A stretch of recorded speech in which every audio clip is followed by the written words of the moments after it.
بسم الله الرحمن الرحيم بسم الله النور بسم الله نور النور. Assalamu alaikum wa rahmatullahi wa barakatuh. Bismillah ar-Rahman ar-Rahim. Alhamdulillah wa salatu wa salam ala rasulillah. Mes frères et mes sœurs en islam, chers amis, aujourd'hui nous avons pris l'habitude de parler et d'écrire à tort et à travers les réseaux sociaux, sans considérer le fait de pouvoir parler, de s'adresser à nos semblables est un don d'Allah subhanahu wa ta'ala.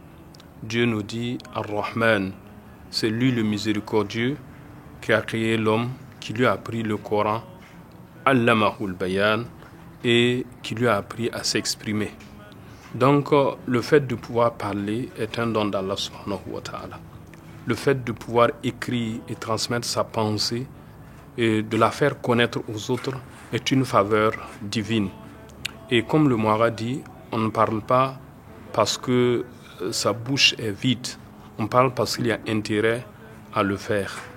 Mes frères et mes sœurs, quand nous parlons devant un public, c'est la même chose que quand nous parlons derrière un écran durant nos émissions, nos prises de parole, que ce soit sur Facebook, WhatsApp, Twitter, Instagram, etc. C'est comme si nous parlons devant un public, puisqu'il y a des gens qui nous écoutent, il y a des gens qui nous suivent, il y a des gens qui croient en nous et qui agissent selon les informations et les directives que nous donnons. Et le Coran nous dit, quand une personne douteuse vous apporte une information, il faut recouper, de peur et de crainte de ne pas faire du tort à quelqu'un et de le regretter après. Le Coran aussi dit la takfu ma laysa laka bihi ilm inna sam'a wal basar wal fu'ad kullu ulaika kana anhu mas'oula.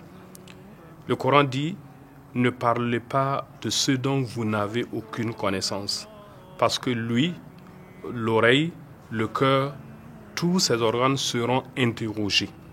Alors chaque parole que nous prononçons, c'est dans l'escarcelle de deux anges qui écrivent nos paroles, qui écrivent nos actions. Donc nous devons faire beaucoup attention.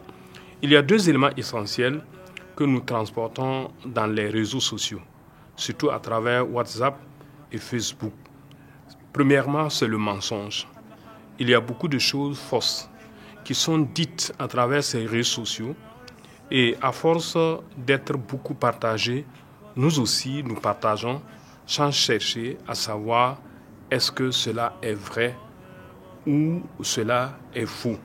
Deuxième élément, c'est la rumeur. On a dit ceci, un tel a dit cela. Aujourd'hui, c'est le sport le plus pratiqué par les jeunes et même les moins jeunes qui s'adonnent à ce genre de colporter la rumeur, alors que cela cause beaucoup de dommages à la société, à l'individu et à l'image de soi-même. Mes frères et mes sœurs, il faut que nous fassions attention. Il se peut que je partage une nouvelle parce que ça vient de quelqu'un en qui je crois. Alors qu'aujourd'hui, avec les différentes possibilités que nous avons, avec les différents appareils, on peut transporter l'image ou la vidéo de quelqu'un et la poser sur un son qui n'est pas ce qu'il a dit. Et nous affirmons cela comme vérité.